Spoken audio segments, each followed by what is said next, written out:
علی بھائی السلام علیکم ورحمۃ اللہ۔ وعلیکم السلام ورحمۃ اللہ وبرکاتہ۔ امام حسن ابن علی علیہ السلام سے متعلق 120 شادیوں کے جھوٹے الزام کے جواب میں آپ کا کلپ دیکھا، بہت خوشی ہوئی۔ آپ سے گزارش ہے کہ امام حسن علیہ السلام کے قاتل کا نام اور قتل کی وجوہات بھی ذرا امت کے سامنے لائیں اور حق گوئی کا مظاہرہ فرمائیں۔ میرے بھائیو، یہ ایک تلخ حقیقت ہے کہ اس امت نے امام کائنات سید الاولین والآخرین شفیع المذنبین رحمت للعالمین سیدنا و مولانا امام اعظم محمد رسول اللہ صلی اللہ علیہ وآلہ وسلم کی جو وصیت تھی غدیر خم کے موقع پر، اس کا بالکل خیال نہیں رکھا، اور آپ صلی اللہ علیہ وآلہ وسلم کے پورے خاندان کو سوائے چند لوگوں کے، اور اس میں بھی ٹاپ آف دا لسٹ سیدنا حسن اور حسین علیہ السلام کو مظلومانہ طریقے سے قتل کیا۔ اور اس کی مثال انسانی تاریخ میں نہیں ملتی کہ امت جو ماننے والی امت ہے، انہوں نے خود اپنے پیغمبر کے ماننے والوں کو، ان کی اولاد کو اس طریقے سے ذبح کیا ہو، والعیاذ باللہ تعالی۔ پہلا ریفرنس ہے میرے بھائیو شرح صحیح مسلم اہل حدیث کی، علامہ وحید الزمان۔ صحیح مسلم میں حدیث ہے انٹرنیشنل نمبر کے مطابق 6409۔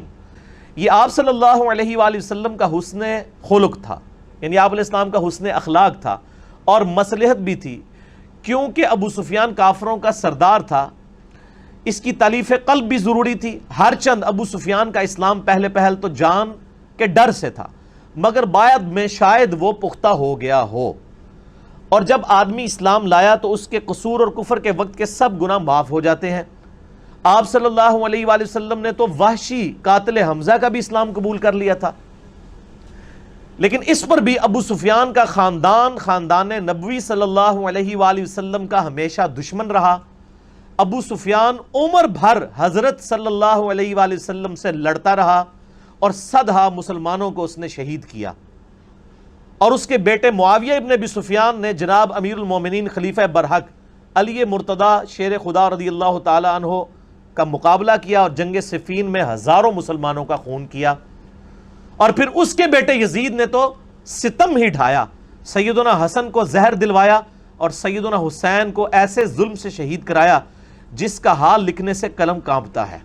یہ علامہ وحید الزمان صاحب لکھ رہے ہیں کہ حسن و حسین کے قاتل کون ہیں؟ آل امیہ۔ اور دیکھیں وہ کہتے ہیں پورا خاندان پڑ کے رکھ چھڑا ہے، انہوں نے کیا دادا جڑا ہے وہ نبی نال لڑتا رہا، پیو یزید دا جڑا ہے وہ علی نال لڑتا رہا، تے پتر نے حسن حسین نو شہید کروایا، جس کا حال لکھنے سے قلم کانپتا ہے۔ پھر یزید کے بعد سارے خلفائے بنو امیہ سوائے عمر بن عبدالعزیز کے خاندان نبوی کے دشمن ہی رہے اور ہمیشہ درپے ایذا ہی رہے، اور دنیائے ادنا کے واسطے اپنی آخرت کو تباہ کرتے رہے۔ لا حول ولا قوت الا باللہ، یہ انہوں نے لکھا ہے ساتھ۔ دوسرا ریفرنس بھی علامہ وحید الزمان صاحب کا صحیح مسلم میں ایک حدیث ہے انٹرنیشنل نمبر کے مطابق 5976 اور 5977، اور یہ بخاری میں بھی اس کا کچھ حصہ ہے کہ نبی الاسلام نے اپنی وفات سے 1 مہینہ پہلے خطبہ دیا اور فرمایا مجھے یہ ڈر نہیں کہ تم میرے بعد مشرک ہو جاؤ، البتہ مجھے ڈر ہے کہ دنیا کی محبت تم پر غالب آ جائے گی، دنیا کے خزانے تم پر اللہ کی طرف سے کھول دیے جائیں گے، اور پھر تم دنیا کی محبت میں ایک دوسرے کو قتل کرو گے جس طرح اگلی امتوں نے کیا، اور تم بھی تباہ و برباد ہو جاؤ گے جس طرح اگلی امتیں تباہ و برباد ہوئی۔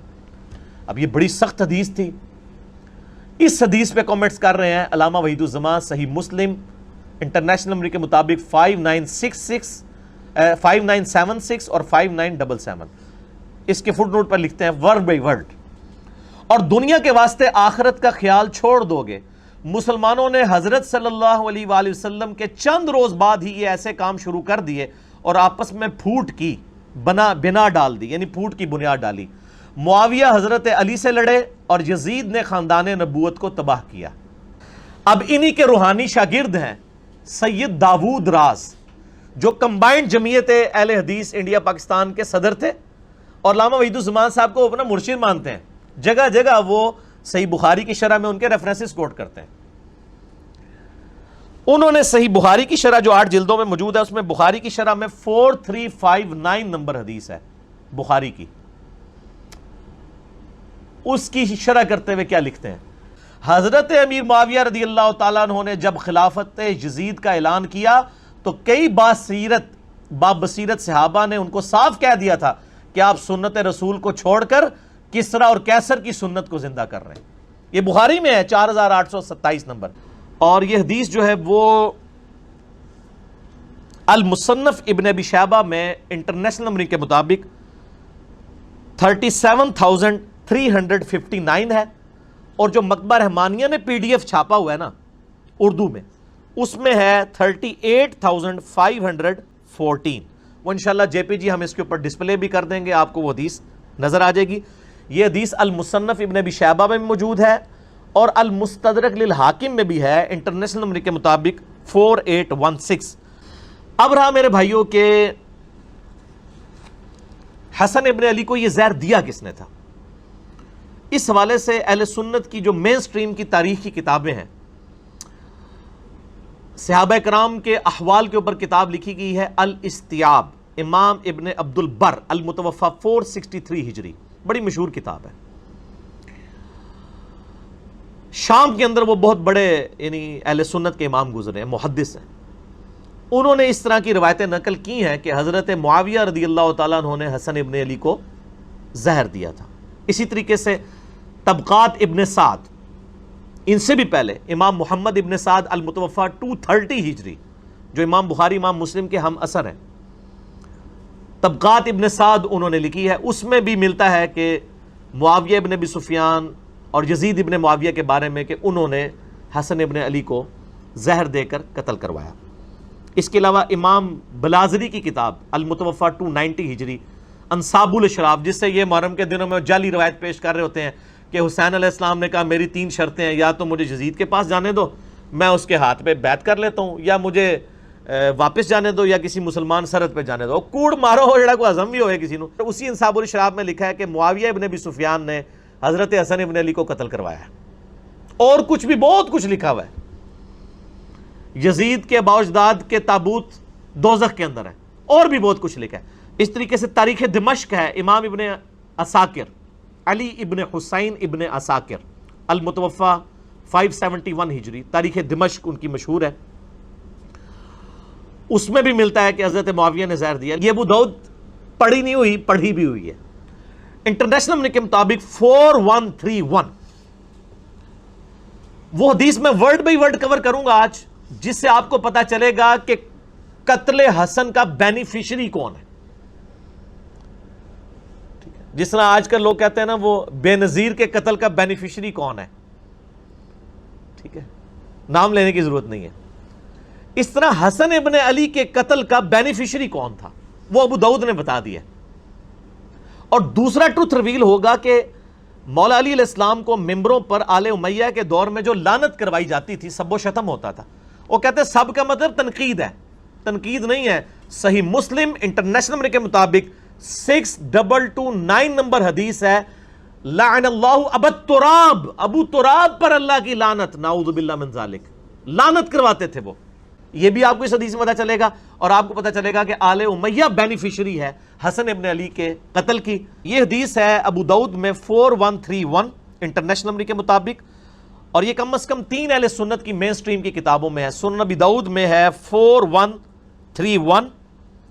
اس حدیث کو شیخ البانی بھی صحیح کہتے ہیں، شیخ زبیر علی زئی صاحب رحمہ اللہ تعالی، جن کا کرائٹیریا صحت کا بڑا سخت تھا، وہ بھی اسے صحیح کہتے ہیں۔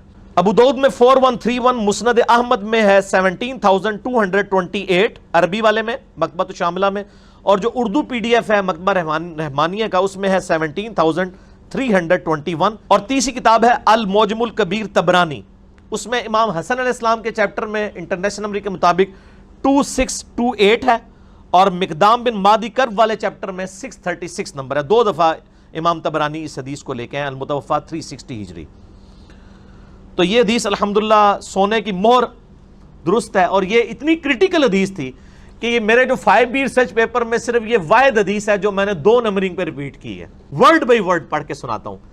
دارالاسلام پبلیکیشن دنیا میں سب سے بڑا اہل حدیث کا، اہل سنت کا یعنی کتابیں چھاپنے والا جو ہے وہ ادارہ ہے۔ یہ دارالاسلام کی ہی عربی پبلیکیشن سامنے رکھی ہوئی ہیں، یہ پڑھی ہوئی نہیں، پڑھی ہوئی بھی ہیں۔ یہ علمی کتابی باتیں ہو رہی ہیں نا. تو اسی میں جو ابو داؤد رکھی ہے نا، اس میں ورڈ بائی ورڈ میں آپ کو دارالاسلام نے جو اردو ترجمے کے ساتھ شیخ زبیر صاحب کی تحقیم کے ساتھ چھاپی ہے 4131 سنن ابی داؤد، ورڈ بائی ورڈ اس حدیث کو سنیں. خالد بن معدان تابعی کہتے ہیں کہ مقدام بن مادی کرب صحابی ہیں، بڑے مشہور صحابی ہیں یہ، انہی سے وہ ابو داؤد میں حدیث ہے کہ مجھے اللہ نے قرآن اور اس کی مثل یعنی سنت عطا فرمائی. مقدام بن مادی کرب عمر بن اسود اور قبیلہ بنو اسد کا ایک آدمی جو اہل قنسرین میں سے تھا، حضرت معاویہ ابن ابی سفیان رضی اللہ تعالیٰ عنہ کے پاس آئے جب وہ شام کے اندر یعنی بادشاہ تھے. معاویہ نے مقدام سے کہا کیا تمہیں معلوم ہے کہ حسن ابن علی وفات پا گئے ہیں؟ تو مقدام رضی اللہ تعالیٰ عنہ نے فوراً پڑھا انا للہ و انا الیہ راجعون. کسی مسلمان کی موت پہ کیا پڑھنا چاہیے؟ اب یہ پڑھنا ایک صحابی کا کیا یہ جرم تھا؟ جب انہوں نے یہ پڑھا تو ابو داؤد نے کیا لکھا؟ فقال لہ فلان، تو ایک آدمی نے، ایک مرد نے، فلاں شخص نے اس کے جواب میں کہا. اب یہ فلاں کون ہے؟ وہ حضرت معاویہ خود تھے، کیونکہ مسند احمد میں موجود ہے معاویہ نے مقدام سے کہا. ابو داؤد کی عادت ہے کہ وہ جب کسی صحابی کا غلط کام آ رہا ہو نا تو اس کو فلاں کر جاتے ہیں. ابو داؤد کے اندر کئی مثالیں میں نے اس پمفلٹ میں لکھی ہیں. جب فلاں شخص فلاں کو ملنے کوفے آیا تو علی پر لعنت کروائی. وہ سنن نسائی الکبریٰ کے اندر ہے کہ جب معاویہ ابن ابی سفیان مغیرہ ابن شعبہ کو ملنے کے لیے کوفہ آئے تو حضرت علی پہ لعنت کروائی. تو حضرت معاویہ نے کہا، مسند احمد میں بھی اور المعجم الکبیر طبرانی میں بھی موجود ہے جو میں نے نمبر بتایا ہے، کہ حضرت معاویہ نے یہ کہا کہ مقدام کیا تم حسن کے مرنے کو مصیبت سمجھتے ہو؟ انا للہ و انا الیہ راجعون. میں نے کہا تھا نا آپ کو پتہ چلے گا قاتل کون ہے یہ تو ہم نہیں کہتے، لیکن بینیفیشری کون ہے، خوشی کسے ہوئی حسن کے مرنے پر؟ آل امیہ کو. انہوں نے کہا، اب مقدام بن مادی کرب کو بڑا غصہ آیا. انہوں نے کہا میں حسن کی وفات کو مصیبت کیوں نہ سمجھوں جبکہ رسول اللہ صلی اللہ علیہ وآلہ وسلم نے ان کو اپنی گود میں بٹھایا ہوا تھا اور فرما رہے تھے حسن مجھ سے ہے اور حسین علی سے ہے. یعنی مقدام بن مادی کرب کہتے ہیں میں نے نبی الاسلام کو خود دیکھا ہے کہ اپنے زانوں پہ ایک طرف حسن ابن علی کو بٹھایا ہے، دوسری طرف حسین ابن علی کو، اور کہہ رہے ہیں حسن مجھ سے ہے حسین علی سے ہے. اور یار جس نے نبی کو اتنی محبت کرتے ہوئے دیکھا ہو تو سر پھر اس شخص کی وفات کے اوپر اس کو پھر غم تو ہوگا نا. تو وہ حضرت معاویہ کو جواب دے رہے ہیں کہ میں کیوں نہ مصیبت سمجھوں جب نبی الاسلام اتنی محبت ان سے کرتے تھے. اور بخاری کے تو الفاظ میں نے بتایا نا ابن عمر کے، صحیح بخاری 3753، حسن و حسین دنیا میں میرے دو پھول ہیں. ٹھیک ہو گیا. ہائے ہائے ہائے. اب وہ جو اسدی شخص مقدام بن مادی کرب کے ساتھ گیا ہوا تھا نا حضرت معاویہ کو ملنے ہوئے، آپ کو پتہ ہے شاہ سے زیادہ شاہ کے وفادار ہوتے ہیں چمچے. وہ چمچا تھا. اس نے دیکھا کہ جب معاویہ ہی توہین کر رہے ہیں حضرت حسن ابن علی کی، یہ بات کہہ کے کہ حسن کا مرنا کوئی مصیبت ہے، انہوں نے کہا میں بھی بیچ اپنا تھوڑا لچ تال دیا. تو اس نے کہا فقال الاسدی جمرۃ اطفأ اللہ، حسن تو ایک آگ کا کوئلہ تھا جسے اللہ نے بجھا دیا. انا للہ و انا الیہ راجعون. اللہ کی لعنت ہو ایسے لوگوں پر جو اہل بیت کے ساتھ بغض رکھنے والے تھے. صحیح مسلم میں حدیث ہے علی سے محبت نہیں رکھے گا مگر مومن، علی سے بغض نہیں رکھے گا مگر منافق. صحیح مسلم 240. اور یہ آپ دیکھ لیں سیدنا علی کی اولاد کے ساتھ غدیر خم پہ جو نبی علیہ السلام نے کہا تھا میں اہل بیت کے معاملے میں تمہیں اللہ کا خوف دلاتا ہوں، 6225 سے 6228 تک صحیح مسلم میں، وہ اہل بیت سے مراد مولا علی اور ان کی اولاد لی تھی. کیونکہ سن نسائی الکبریٰ میں مسند احمد میں آگے الفاظ ہیں غدیر خم کی حدیث کے کہ مولا علی کا ہاتھ پکڑ کے نبی علیہ السلام نے صحابہ کے دوران یعنی غدیر خم پہ بلند کر کے کہا من کنت مولاہ فہذا علی مولاہ، جس کا مولا میں اس کا مولا علی، جس کا آقا میں اس کا آقا علی. اور پھر کہا اے اللہ علی جو علی سے محبت رکھے تو بھی اس سے محبت رکھ. جو علی سے بغض رکھے تو بھی اس سے بغض رکھ، کیونکہ علی کی اولاد نہیں ذبح ہونا تھا نا. یہاں پہ بھی آپ دیکھ لیں، وہ اسدی کہتا ہے کہ حسن تو آگ کا ایک انگارہ تھا، ایک کوئلہ تھا داغتا ہوا جس کو اللہ نے بجھا دیا. یہ اس جملے کے اندر پوری قیامت ہے. آپ استغفر اللہ پڑھ رہے ہیں نا، اس ایک جملے کو اگر کھولیں نا تو میں گھنٹوں بول سکتا ہوں. حسن کو اس نے داغتا ہوا کوئلہ کیوں کہا؟ چونکہ حضرت معاویہ نے صلح کی بھی تھی حسن ابن علی کے ساتھ کچھ شرائط کے اوپر. ان شرائط میں سے صرف ایک ہی شرط پوری کی تھی کہ جو مال غنیمت جو قرآن حکیم میں سورۃ الانفال میں آیا کہ اہل بیت کو 5واں حصہ ملے گا بیت المال میں سے، چونکہ ان پہ زکوٰۃ نہیں لگتی، وہ دیتے تھے. باقی جو 4 شرائط تھیں، نمبر 1 حضرت معاویہ رضی اللہ تعالیٰ عنہ خلفائے راشدین کے طریقے کے مطابق حکومت چلائیں گے، کوئی نہیں پوری کی. نمبر 2 حضرت علی کے ساتھیوں نے جو ہتھیار ڈال دیے ہیں صلح حسن کے بعد، وہ ان کے ساتھ ظلم و ستم نہیں ہوگا. آپ یہ میرا پمفلٹ پڑھیں، میں آج اس ڈیٹیل میں نہیں جانا چاہتا، وہ سب کچھ موجود ہے ان کے ساتھ کیا کچھ ہوا، بخاری مسلم سے میں نے ثابت کیا. نمبر 3 ممبروں کے اوپر جو سب و شتم کا سلسلہ جاری ہے حسن ابن علی کے والد علی ابن ابی طالب پہ، وہ ختم کروایا جائے. وہ چلتا رہا، صحیح مسلم میں ہے 6229 نمبر حدیث، مولا علی پہ لعنت کے الفاظ کے ساتھ لعنت کی جاتی تھی آل مروان کی طرف سے. اسی طریقے سے حضرت معاویہ اپنے بعد امت کو شورا پہ چھوڑیں گے، اپنے بیٹے کو نامزد نہیں کریں گے. لیکن وہ بھی آپ بخاری اٹھا کے 4827 نمبر حدیث 4827 دیکھ لیں، صحابہ نے مخالفت کی، انہوں نے زبردستی کیا. ٹھیک ہے، تو کوئی ایک شرط بھی نہیں مانی سوائے ایک مال غنیمت والا معاملہ. تو یہ سارے شرائط تھیں. اب یہ شرائط جب کوئی بندہ پورا نہ کر رہا ہو تو جس سے صلح ہوئی ہو اس سے ڈر تو لگا رہتا ہے نا کہ کہیں یہ بھی اپنا صبر کا پیمانہ اس کا لبریز ہو اور یہ دوبارہ سے خلافت کے لیے کوئی تحریک اٹھا دے. جو جب تحریک اٹھائے گا تو تحریک اٹھانے والا جو شخص ہے وہ ایک دہتا ہوا کوئلہ ہوگا جس سے آگ بھڑک سکتی ہے. اب آپ کو اس جملے کی گہرائی پتہ چلی. حسن ایک دہتا ہوا کوئلہ تھا جسے اللہ نے بجھا دیا. انہوں نے کہا شکر ہے ختم ہوا ہے، انہوں نے اپنی مرضی نالے کام ٹور کے رکھیں گے. سمجھ آئیے آپ کو؟ اب یہ جب گفتگو ہو رہی ہو کسی صحابی کے سامنے، یہ صحابی تھا مقدام بن مادی کرب، اس نے کہا کہ پہلے معاویہ نے یہ بات کی رضی اللہ تعالیٰ عنہ کہ حسن کا مرنا کوئی مصیبت ہے. اب اس کے چمچے نے آگے سے یہ بات کر دی ہے کہ حسن تو ایک آگ کا انگارہ تھا، اسے بجھا دیا اللہ نے. ہائے ہائے ہائے ہائے.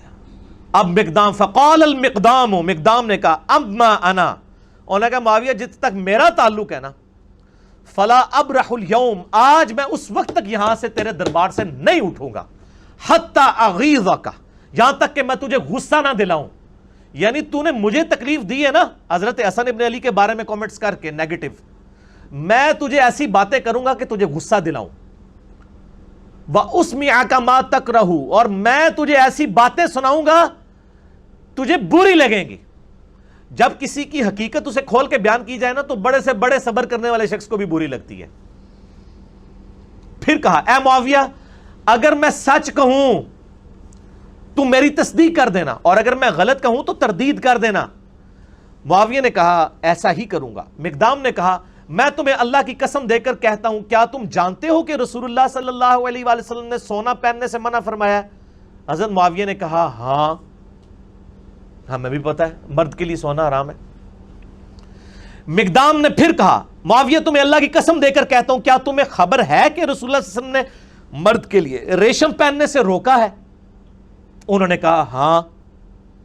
حضرت مقدام نے کہا میں تمہیں اللہ کی قسم دے کر تیسری بات پوچھتا ہوں، کیا تم جانتے ہو کہ رسول اللہ صلی اللہ علیہ وآلہ وسلم نے درندوں کی کھالیں پہننے اور درندوں پر سواری کرنے، یعنی شیر کی کھال پہننا یہ تکبر کی علامت ہے، اس سے منع فرمایا؟ حضرت معاویہ نے کہا ہاں. مقدام نے کہا اللہ کی قسم میں نے یہ سب کچھ تمہارے گھر میں ہوتے ہوئے دیکھا ہے اے معاویہ. یعنی تم مانتے بھی ہو کہ سونا مرد کے لیے حرام ہے، ریشم مرد کے لیے حرام ہے، درندوں کی کھالیں پہننا حرام ہے. یہ تینوں حرام کام جو تم خود جانتے ہو تمہارے گھر میں ہوتے ہیں. مقدام نے کہا اللہ کی قسم یہ سب کچھ آپ کے گھر میں ہوتا ہے اے معاویہ. اس پر معاویہ نے کہا اے مقدام مجھے معلوم تھا کہ میں تجھ سے ہرگز بچ نہیں سکوں گا، یعنی میری کمزوریاں تجھے پتہ ہیں. حالانکہ ہونا چاہیے تھا معاویہ اے مقدام میں تمہیں گواہ کر کے کہتا ہوں آج تک جو کچھ مجھ سے ہوا میں اللہ سے توبہ کرتا ہوں, اللہ تعالیٰ یہ گناہ معاف کرے, آئندہ میں اپنی اصلاح کروں گا. کیونکہ آپ تو ہمیں یہی بتاتے ہیں نا کہ جب صحیح حدیث مل جائے تو وہی آپ کا مذہب ہونا چاہیے. آپ کہتے ہیں امام حنیفہ کے سامنے حدیثیں آتی تھیں وہ پیچھے نہیں ہٹتے تھے, تو یہ امام حنیفہ سے بہت پہلے ہی معاملہ جو ہے وہ بگڑا ہوا ہے. خالد بن معدان نے بیان کیا کہ پھر حضرت معاویہ رضی اللہ تعالیٰ نے مقدام کے لیے اس قدر انعام کا حکم دیا. انہوں نے کہا جی بیت المال میں سے لا کے ذرا مال دو. بادشاہ آپ کو پتہ ہے نا وہ جب کسی کو خوش کرنا چاہتے تھے تو مال دیتے تھے. تو مقدام بن مادی کرب کو انہوں نے کہا اس کو انعام دو اور ان کے دوسرے ساتھیوں کو بھی دو. چنانچہ حضرت مقدام کو جب مال دیا گیا تو انہوں نے اپنے ساتھیوں میں وہیں تقسیم کر دیا. چنانچہ مقدام نے اپنے ساتھیوں میں سے تقسیم کر دیا, مگر اس اسدی نے جو کچھ وصول کیا وہ کسی کو کچھ نہ دیا. اور جنہیں کیا سی نا حسن آگ کا انگارہ ہے, اس کا کریکٹر بھی نقل کر دیا امام داؤد نے, اس نے کسی کو کوئی چیز نہیں دی. ٹھیک ہو گیا, وہ ظاہر ہو گیا ہی مال لینڈ سی. بعد میں جب حضرت معاویہ کو یہ خبر پہنچی کہ مقدام نے سب کچھ اللہ کی راہ میں خیرات کر دیا, تو حضرت معاویہ نے کہا مقدام کھلے ہاتھ کے سخی آدمی ہیں اور اسدی اپنے مال کی خوب حفاظت کرنے والا ہے. یعنی حضرت معاویہ کو جب بتایا گیا نا کہ انہوں نے باہر نکلتے ہی آپ کے لوگوں میں ہی مال تقسیم کر دیا ہے, تو حضرت معاویہ نے بھی تعریف کی حضرت مقدام بن مادی کرب کی. ان کو گستاخ صحابہ اور رافضی نہیں کہا مقدام کو, ان کا یار گل صحیح کی تھی انہیں. تو اسی بھی مان جاؤ میں گلا صحیح کرنا بھائی, ناراض نہ ہویا کرو. اچھا اس کی شرح جو ہے دارالاسلام نے لکھی ہے بھائی, میں نے نہیں لکھی. اور دارالاسلام میں بھی شیخ زبیر صاحب نے نہیں لکھی ہے. شیخ زبیر صاحب نے صرف حدیثوں پہ صحت کا حکم لگایا, جو شرح ہے وہ دوسرے علماء نے لکھی ہے. اور صلاح الدین یوسف صاحب نے بھی اس کے اوپر یعنی کہ تقریض لگائی ہوئی ہے. اس کی شرح میں لکھتے ہیں, اب دیکھیں دارالاسلام ورڈ بائی ورڈ آپ شرح سنیں. صحابہ کرام حق بات کہنے میں بڑے جری تھے. حضرت مقدام رضی اللہ تعالیٰ عنہ کو حضرت معاویہ رضی اللہ تعالیٰ عنہ کی عمارت سے کوئی خوف نہ آیا اور بے دھڑک حق بات کہہ دی. چلو جی شکر ہے, اے علی بھائی نے نہیں کہا گیا لکھو, دارالاسلام نے کئی سال پہلے یہ شرح کی ہوئی ہے. اس مکالمے کے شروع میں جو آیا کہ ایک آدمی نے کہا کہ حسن کے مرنے کو تم مصیبت سمجھتے ہو, اس کے قائل شاید حضرت معاویہ ہی ہوں جسے ادبن مبہم رکھا گیا ہے.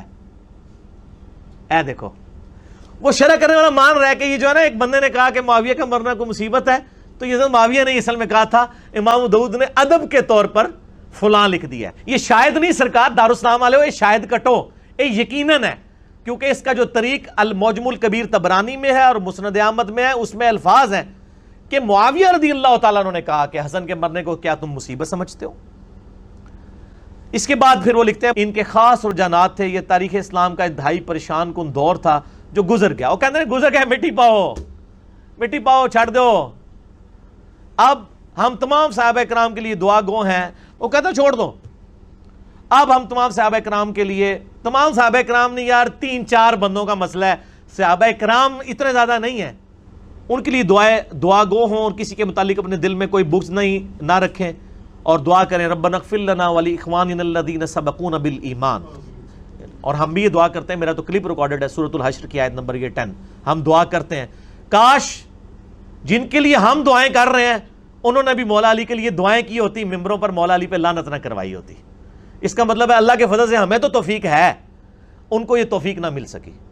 صحیح مسلم 6229 لعن اللہ ابا التراب نعوذ باللہ. آل مروان صحابہ کرام کو ممبروں میں بلا کے کہتے تھے ابو تراب پہ لعنت کرو نعوذ باللہ. دیکھو یہ وہی ہے جس طرح وہ تفسیر عثمانی میں لکھا ہے نا کہ قرآن میں آیا کہ بچے کی دودھ چھڑانے کی عمر 2 سال ہے اور امام حنیفہ فرماتے ہیں 2.5 سال ہے. شاید امام حنیفہ کے پاس بھی کوئی دلیل ہو. یہ وہی ہے, او پائی سارے ہی کو کچھ ہو, نہ میں وابی نہ میں بابی, میں ہوں مسلم علمی کتابی. آپ یہ دیکھ لیں بابی ہیں, یہ پریکٹیکلی یہ بھی بابی بنے ہوئے ہیں. دارالاسلام والے بجائے یہ لکھنے کے کہ انہوں نے غلط کام کیا, وہ کہتے ہیں انہوں نے تعویل کر لی ہوگی. دنیا میں ہر شخص اپنے جرم پہ پردہ ڈالنے کے لیے نا تعویل ہی کرتا ہے. ظاہر ہے جنہوں نے عمار ابن یاسر کے قتل کے اوپر تعویل کر لی کہ یہ علی ہے قاتل, نہ علی لے کے آتا تو نہ قتل ہوتا, ماریا خود. تو پھر مولا علی نے فرمایا کہ پھر حمزہ کا قاتل کیا نبی علیہ السلام تھے, نہ عہد میں لے کے جاتے نہ حمزہ قتل ہوتا. پھکی دی تھی, مولا علی بھی پھکیاں دیں سن. الزامی جواب, اینٹی وینم, لاجیکل آنسر. بال یہ ہر ٹاپک لادہ ہو جائے گا. تو یہ میں نے شرح بھی بیان کر دی اور شرح بھی بیان کر دی.